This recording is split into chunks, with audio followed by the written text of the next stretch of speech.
I sat across from her, the coffee table between us feeling like a chasm. My heart raced, my palms were clammy, and my thoughts swirled like a tornado. There she was, Sarah, my wife of 10 years, sitting in that armchair she always claimed was her safe space. But tonight, it felt like she was a stranger. "You kissed him, didn't you?" My voice came out steadier than I expected, though my chest was ready to cave in. I studied her face, searching for any flicker of guilt, a shadow of regret. Something, anything, that would reassure me I had imagined it all. She blinked just once and exhaled sharply, as though I had accused her of leaving the cap off the toothpaste. Then the words I feared, yet somehow anticipated, came tumbling out. "It was just a kiss, Michael. Stop acting like I burned the house down." Her tone was infuriatingly casual, like we were discussing a parking ticket. My breath hitched, the words catching in my throat. "Just a kiss?" I repeated, my voice rising. "Sarah, you—" I stopped myself, shaking my head, trying to stop the eruption building inside me. She folded her arms across her chest, leaning back in the chair. Defensive. Unmoved. "Yes, just a kiss. It didn't mean anything. Why are you blowing this out of proportion?" Blowing this out of proportion? My mind raced back to all the years we had spent together. The late-night talks, the promises we made to each other, the sacrifices we had both claimed to endure for this marriage. And now, it was all supposed to be reduced to just a kiss? "You burned us down," I said, standing up. The room felt suffocating, like the walls were closing in. "And I'm leaving you to choke on the smoke." Her eyes widened at that.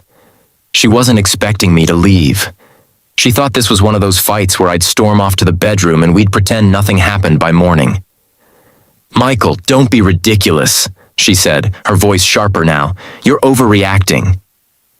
"No, Sarah." I grabbed my keys from the counter, not looking back. "For once, I'm reacting exactly how I should." Her voice followed me as I walked out the door, but I didn't hear the words. All I could hear was the echo of her confession, the casual dismissal of everything we had built together. Just a kiss? No, it was so much more. I stepped into my car, my hands gripping the wheel as if it was the only thing anchoring me to reality. For the first time in our marriage, I wasn't sure I'd ever come back. The night was quiet. Too quiet. The kind of quiet that doesn't soothe you. It claws at you, forces you to think. I sat on the edge of Andrew's worn-out couch, staring at the blank TV screen. I'd turned it on earlier, hoping the noise would drown out the chaos in my head, but even the blaring ads and sitcom laughter couldn't compete with the storm inside me. I couldn't stop replaying her words. It was just a kiss. 4 little words, but each one felt like a dagger twisting deeper into my chest. How could she say that?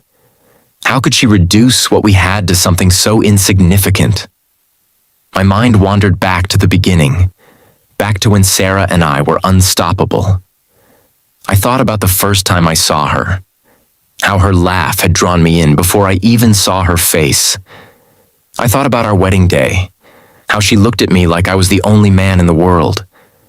For 10 years, I had believed that look. Now I couldn't help but wonder, was I a fool the whole time? A part of me wanted to blame her entirely, to paint her as the villain in this story. But another part, the part I hated, asked if I was to blame too.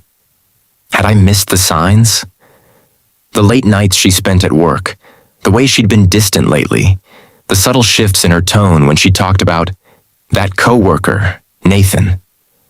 I had dismissed it all, chalked it up to stress or exhaustion.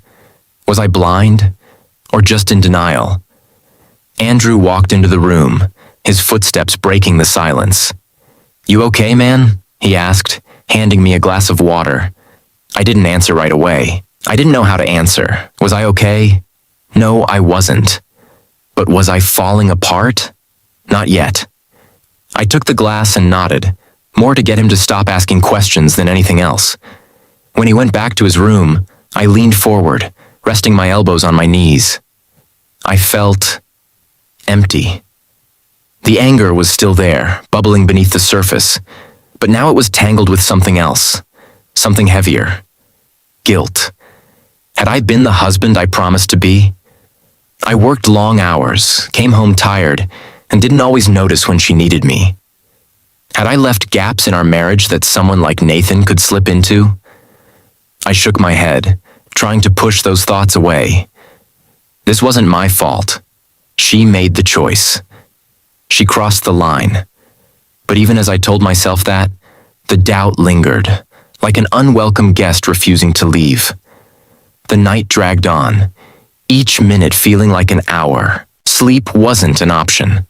Not when my mind kept spinning, cycling through every conversation, every moment, every kiss we'd ever shared. And then it hit me. That's what hurt the most. Our kisses.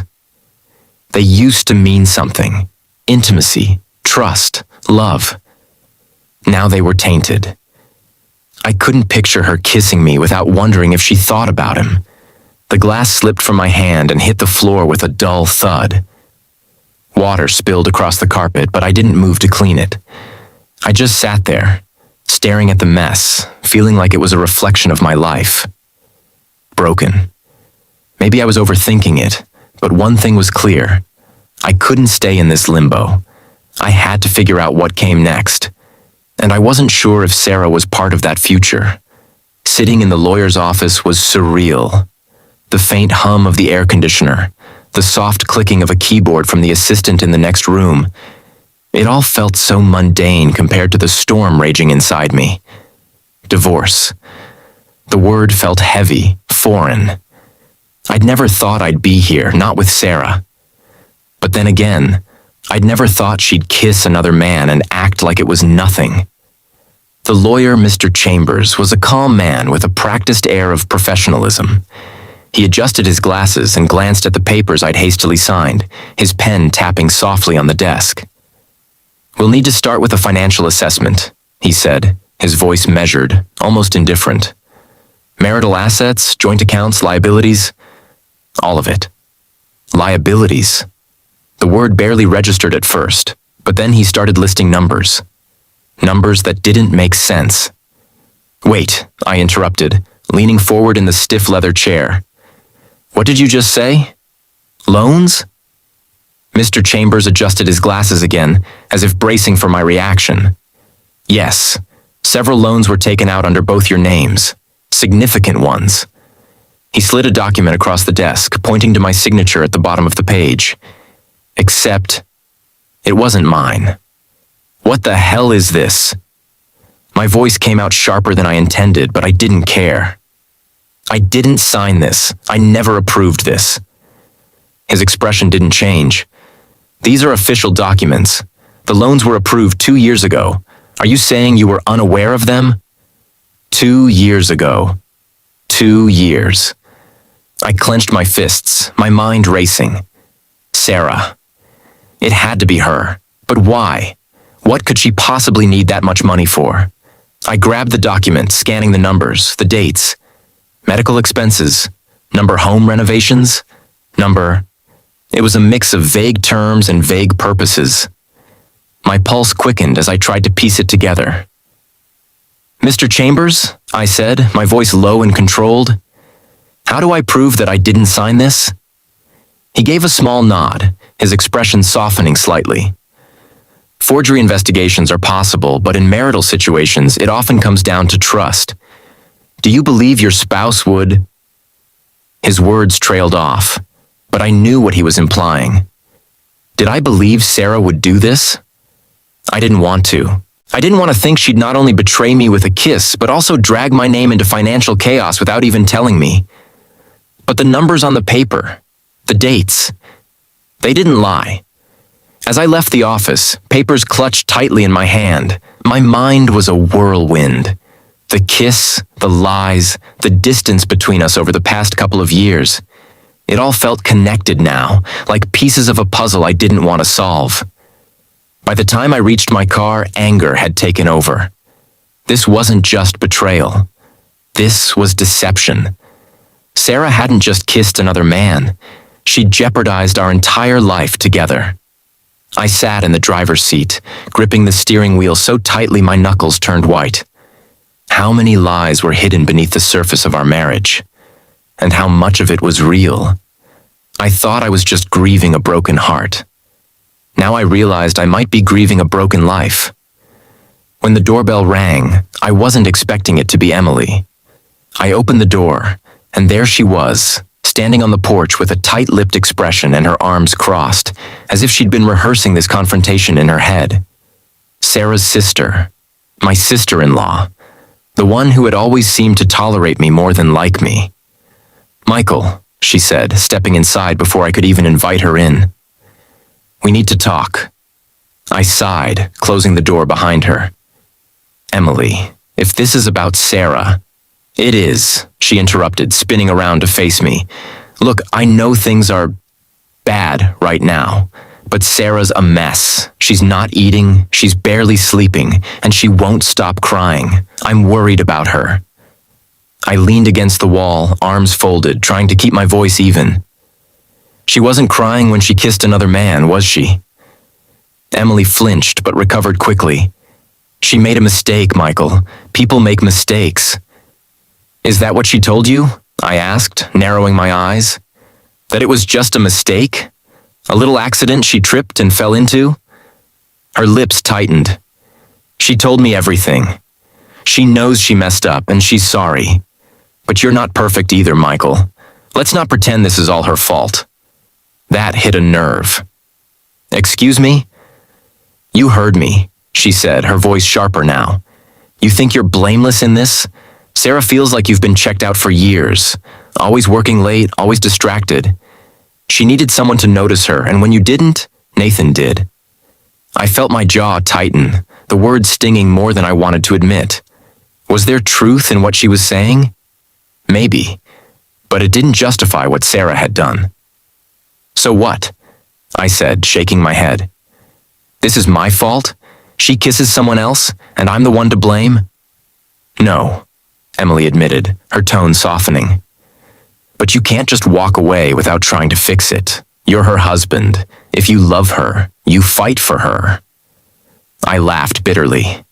Fight for what? For the marriage she destroyed? For the trust she stomped on? Tell me, Emily, how exactly do I fight for something that doesn't exist anymore? She didn't answer right away, and for a moment, the room was filled with the tense silence of two people who both thought they were right. Then she sighed and rubbed her temples. "Look, Michael, I'm not here to excuse what she did, but I know my sister. She's not a bad person. She's lost, she's scared, and she doesn't know how to fix this. She needs you to at least hear her out." "And what about me?" I asked, my voice rising.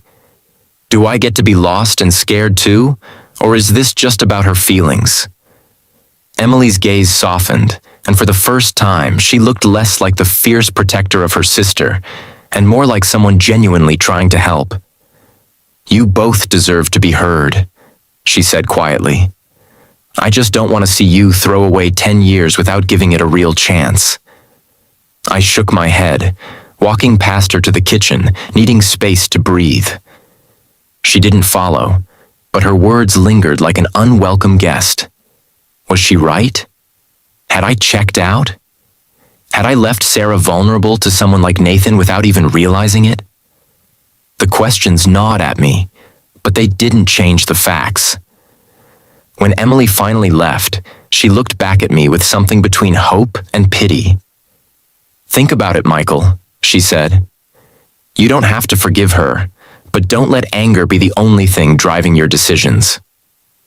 As the door closed behind her, I leaned against the counter, staring at nothing. Emily had given me plenty to think about, but none of it made the betrayal hurt any less. I didn't expect to hear from Sarah so soon, let alone agree to meet her. But when she called, her voice sounded raw, almost unrecognizable. "Please, Michael," she'd said. "We need to talk. Just once. I owe you the truth." Truth. That word carried weight now, like something foreign and heavy that I wasn't sure I wanted to carry. Still, I found myself sitting across from her at the cafe we used to visit when things were good. Back when we'd sit for hours, laughing, planning, dreaming. Now the space between us felt insurmountable. She stirred her coffee endlessly, as if the act could steady her shaking hands. I watched her, waiting. I wasn't going to make this easy. If she wanted to talk, she'd have to do the heavy lifting.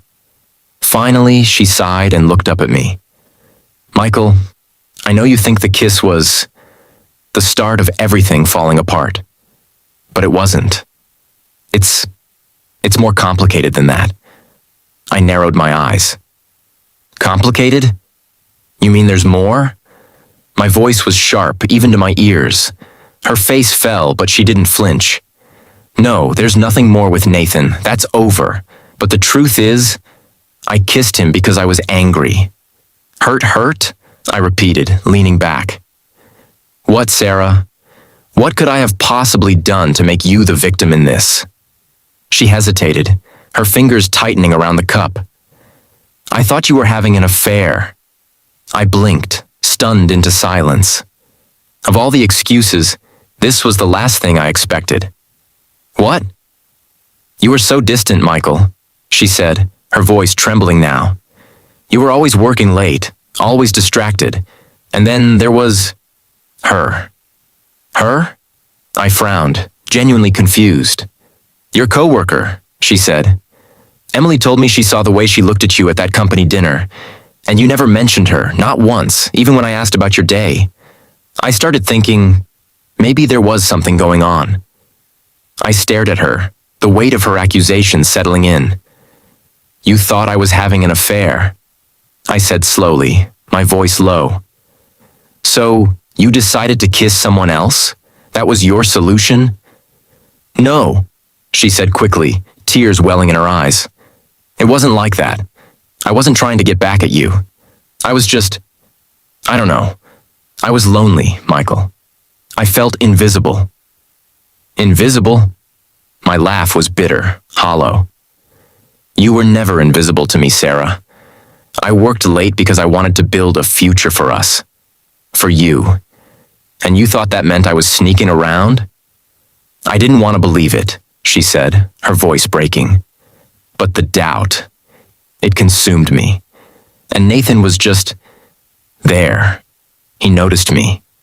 He listened. And I made a mistake. A terrible mistake. I shook my head, anger and disbelief swirling in my chest. You didn't just make a mistake, Sarah. You made a choice. You chose to believe the worst about me without even asking. You chose to destroy our trust instead of fighting for it. She wiped at her tears, her hands trembling. I know I messed up, Michael. I know. But I need you to understand why I felt the way I did. I leaned forward, my voice low and sharp. Understand? I could understand if you came to me and said you were struggling. I could understand if you told me you were scared or insecure. But you didn't. You went to him. And now you're asking me to understand? Her silence was deafening. I stood, tossing a few bills on the table for the coffee I hadn't touched. Here's the truth, Sarah. You didn't just doubt me. You doubted us. And I'm not sure there's anything left to save. As I walked out, her sobs followed me, but I didn't look back. This time, I wasn't sure I ever would. The first week apart was a blur. I threw myself into work, into running, into anything that could keep me from thinking about Sarah. Every night I came back to Andrew's place, collapsing onto his old couch that smelled faintly of his dog and takeout. It wasn't home, but at least it wasn't filled with ghosts. My phone buzzed constantly at first. Texts from Sarah, missed calls, voicemails I couldn't bring myself to listen to. I'd stare at the screen, my thumb hovering over the notifications before swiping them away. What was the point? She'd already said enough. The nights were the hardest. Lying there in the dark, staring at the ceiling, I couldn't help but wonder if she missed me or if she missed the comfort of what we used to be. Was she sitting on our couch, thinking about me? Or was she thinking about him? One night, curiosity got the better of me. I opened her texts, scrolling through the messages she'd sent over the past week. I'm sorry, Michael. I didn't mean to hurt you. Please, can we just talk? I miss you. I miss us. United States. That word hit harder than I expected. There wasn't an us anymore, was there? Not the way there used to be. I closed the messages, feeling more hollow than before. Meanwhile, Andrew tried his best to help, but his idea of help was a little misguided. You need to get out, man, he said one night, handing me a beer. Meet new people. Have some fun. Sitting here brooding isn't going to fix anything. I knew he meant well, but the idea of meeting new people felt like betrayal, even now. I wasn't ready to move on, not when my heart still felt like it was in pieces. Across town, I imagined Sarah's life was unraveling in its own way. I didn't need to guess. Emily called me one night, her voice tight with frustration. She's not doing well, she said without preamble. She's trying to keep it together, but she's falling apart. You should call her. I rubbed my temples, frustration bubbling up. Emily, I'm not the one who kissed someone else. She made this mess. She can figure out how to clean it up. She's your wife, Emily shot back, her tone sharp.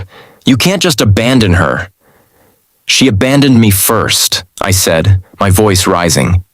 And right now, I'm just trying to figure out how to pick up the pieces she left behind. Emily sighed, and I could hear the disappointment in her voice. You don't have to forgive her, Michael. But don't forget she's human. She's hurting too. After that call, I couldn't shake the image of Sarah sitting alone in our house, the same way I felt alone here. Were we both just two broken people trying to navigate a life we shattered together? The next day, I went for a run. The rhythm of my feet on the pavement was the only thing that made sense anymore. As I ran, I thought about all the things I hadn't said to Sarah, all the emotions I'd bottled up. I wanted to hate her, to cut her out of my life completely. But then I'd remember the way she used to look at me when we were happy, the way she laughed at my stupid jokes, the way she held my hand when I was nervous about work. There were moments I still loved her. And there were moments I didn't know if I ever could, again. Separate lives. That's what we had now. But no matter how far apart we were, she was still in my head, in my heart, in the spaces I couldn't seem to fill. And that was the worst part of all. It was Claire who finally made me stop running. Not literally, but emotionally. I met her at a friend's dinner party, one of those events Andrew forced me to attend because he thought I needed normalcy. I wasn't looking to meet anyone, and I definitely wasn't ready to start over.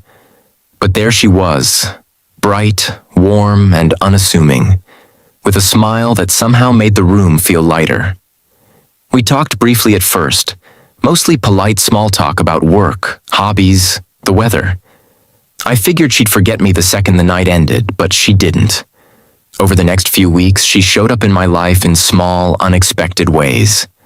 A casual coffee meetup, a friendly text to check in. It was strange. She wasn't pushy or overly familiar. She just listened. And for the first time in a long time, I found myself opening up. Why do you keep running? She asked one evening after I told her about my newfound obsession with jogging. I smirked, deflecting. It's good cardio. She tilted her head, her gaze steady. It's also a good way to avoid sitting still, to avoid thinking. Her words stayed with me long after that conversation. Maybe she was right. Maybe I was running, not just to escape Sarah, but to escape the parts of myself I didn't want to face. Sarah, meanwhile, had been silent for weeks. I figured she'd finally given up on trying to fix what was broken. But then the letter came. It was sitting in my mailbox, neatly folded in an envelope addressed in her familiar handwriting. I almost didn't open it. Part of me didn't want to read her apologies, her excuses, her pleas for forgiveness. But curiosity won out. The letter wasn't what I expected. It wasn't defensive or dismissive. It wasn't full of blame or justification. It was raw, vulnerable, and painfully honest. She wrote about her fears, her insecurities, and the deep loneliness she felt during the years I thought we were fine. She admitted to kissing Nathan not because she loved him, but because she wanted to feel seen. And she ended the letter with a simple line that hit me harder than anything else. "I don't deserve your forgiveness, but I hope you'll let me try to earn it." I sat there for a long time, the letter crumpled slightly in my hands. Her words stirred something in me. Not forgiveness, not yet, but an ache. An ache for what we had, for what we lost, for the possibility that maybe, just maybe, there was still something worth saving. Claire called later that evening, her timing impeccable as always. We talked about everything and nothing, her laughter easing the tension in my chest. But as I hung up, I couldn't ignore the growing conflict inside me. Here was someone new, someone kind and uncomplicated, offering me a chance to start fresh. And then there was Sarah, my wife of 10 years, trying to reach out from the wreckage of our past. Two paths, two futures. And for the first time, I realized I'd have to choose. Not just between them, but between the man I wanted to be and the man I had become. Claire made me feel whole. Sarah reminded me of what it meant to be broken. But somewhere in the middle of it all, I had to find myself again. The question was, would I do it with her or without her? I thought I'd seen the last of Sarah's sister, Emily, after our last conversation. But life has a way of pulling people back into your orbit when you least expect it. This time, it wasn't a friendly knock at the door or a concerned phone call. It was Sarah, on the other end of a text, her words sharp and biting. "So, you're confiding in Emily now? What's next, Michael? Moving in with her?" I stared at the screen, my jaw tightening. Confiding? Moving in? Where was this coming from? The answer came the next morning. Emily showed up at Andrew's place unannounced, her face a mixture of defiance and guilt. "We need to talk," she said, stepping into the living room without waiting for an invitation. "Funny, I'm getting tired of hearing that phrase," I muttered, closing the door behind her. She sat down, folding her hands in her lap. "Sarah knows we've been talking. She's upset." "Upset?" I leaned against the wall, crossing my arms. "About what, exactly? That I dared to have a conversation with her sister while she was too busy destroying our marriage?" Emily sighed, rubbing her temples. "It's not that simple, Michael. She thinks there's something going on between us." The words hit me like a punch to the gut. I stared at her, disbelief mixing with anger. "She what?" "She's convinced that you're leaning on me in ways you should be leaning on her," Emily said carefully. "And, well, I guess, she thinks it's more than that." More than that. The accusation hung in the air, absurd and infuriating. I laughed bitterly, shaking my head. "Let me get this straight. She kisses another man, lies to me about it, and now she's playing the victim because I dared to talk to you? Unbelievable." Emily flinched but didn't argue. Instead, she said, "Look, I know it's not true, but Sarah doesn't see it that way. She's hurt, Michael. And maybe I shouldn't have gotten so involved." "You think?" I snapped, pacing the room. "You've been meddling in this from the start, Emily. First, you defend her. Now you're making me out to be the bad guy because I needed someone to talk to." She stood, her voice rising. "I was trying to help. You both are so busy being angry and hurt that neither of you is actually listening. Do you even want to fix this, Michael? Or are you just looking for an excuse to walk away?" The question stopped me in my tracks. Did I want to fix this? I didn't even know anymore. All I knew was that I couldn't keep living in this gray area, caught between Sarah's guilt and my own unresolved anger. Emily softened, her tone quieter now. "I care about you both. I didn't mean for things to get so complicated.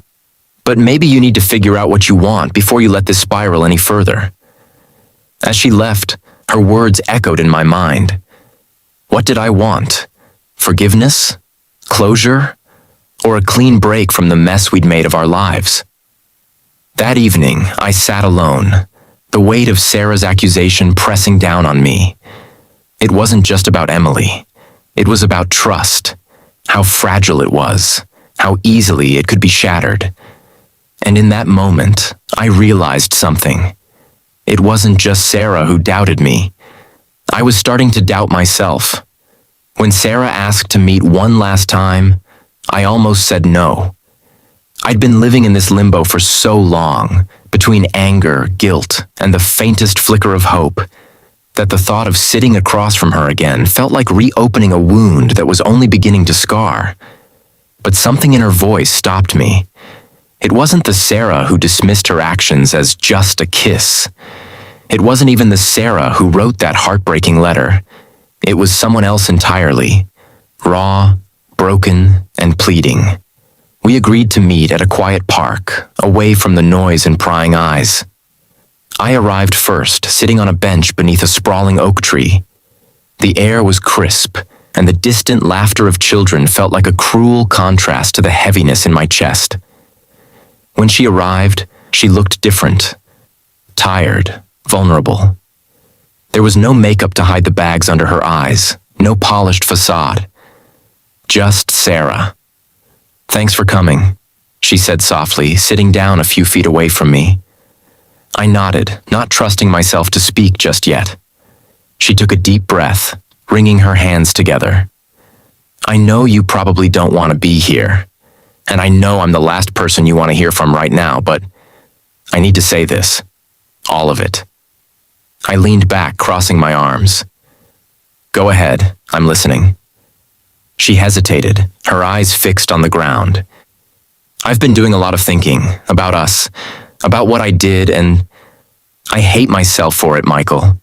Not just because I hurt you, but because I let something so beautiful turn into this. Her voice cracked, and for the first time in weeks, I saw tears in her eyes. Real ones. Not the defensive, manipulative kind. I was scared, she continued, her voice trembling. I've been scared for years, scared that you didn't love me anymore, scared that I was just a piece of furniture in your life, something comfortable but invisible. Invisible? I said, my voice sharper than I intended. Sarah, I've spent 10 years building a life with you, sacrificing, working, trying to give us everything. And you think you were invisible? She flinched but didn't look away. I know it sounds ridiculous, but that's how I felt. And instead of talking to you about it, instead of facing it, I let myself believe that someone else could fill that void. And I was wrong. So wrong. The silence between us was thick, oppressive. I wanted to yell, to scream, to tell her how much she'd hurt me. But I also wanted to reach out, to hold her, to erase the pain in her eyes. I don't know if I can fix this, she said finally, her voice barely above a whisper. But I want to try. Not for you to forgive me, not right away, but because I can't walk away from what we've built without fighting for it. For us. Her words hung in the air, and for the first time, I felt the full weight of the decision before me. This wasn't just about the kiss or the lies, or even the betrayal. It was about whether I could see a future with her in it. I stood up, looking out at the park, at the children playing, the couples walking hand in hand. Life, moving forward, no matter how broken. I don't know if I can forgive you, Sarah, I said, my voice steady but heavy. But if we're going to try, we do it the right way. No lies, no blame, just honesty. She nodded, tears streaming down her face. That's all I want. A chance to be honest. As we walked away from that park, side by side but still miles apart, I realized that this was the beginning of something new. Whether it was healing or the end, I didn't know. But for the first time in weeks, I felt like we were finally moving towards something, instead of running away. I stood outside her house, clutching the letter she'd written me. It was crumpled now, the edges torn from where I'd folded and unfolded it so many times. The words were etched into my mind. Her apologies, her admissions, her desperate hope for a second chance. It was all there, raw and real. But was it enough? The porch light flickered, a faint hum in the cold evening air. I'd driven here without thinking, my mind spinning with all the conversations we'd had, all the memories we'd built, and all the ways we'd torn them apart. Now, standing here, I wasn't sure if I wanted to knock or just walk away. The truth was, I didn't know what I felt anymore. Anger? Yes, that was still there, a sharp edge that hadn't dulled with time. Sadness? Absolutely. But beneath it all, there was something else. A pull. A whisper of what we used to be. I took a step forward, my shoes crunching on the gravel. Through the window, I could see her silhouette moving around the living room. She paused, as if sensing something, and then disappeared deeper into the house. For a moment, I thought about what she might be doing. Was she pacing, like she always did when she was nervous? Or was she sitting with her head in her hands, waiting for a knock that might never come? The weight of the decision pressed down on me. If I knocked, I was opening the door to something I wasn't sure I could handle. Painful conversations, grueling efforts to rebuild trust, and the constant shadow of what had happened. But if I walked away, I was leaving behind 10 years of love, of shared dreams and promises. For good. I thought about Claire. She was simple, easy. With her, there were no jagged edges, no ghosts of betrayal lurking in the corners. She represented a fresh start, a life free from the weight of this mess. But she wasn't Sarah. And that was the problem. I glanced down at the letter again, the ink smudged from where my hands had gripped it too tightly. Her last line echoed in my mind. I don't deserve your forgiveness, but I hope you'll let me try to earn it. Did I have it in me to let her try? My hand hovered over the doorknob. The cool metal was solid under my fingers, grounding me, forcing me to decide. Knock or leave. The memories came rushing back. Our wedding day, her laugh, the way she used to look at me like I was her entire world. And then the pain. Her confession, the betrayal, the sleepless nights spent wondering where it all went wrong. I closed my eyes, exhaling a shaky breath. Knock or leave. The door remained closed.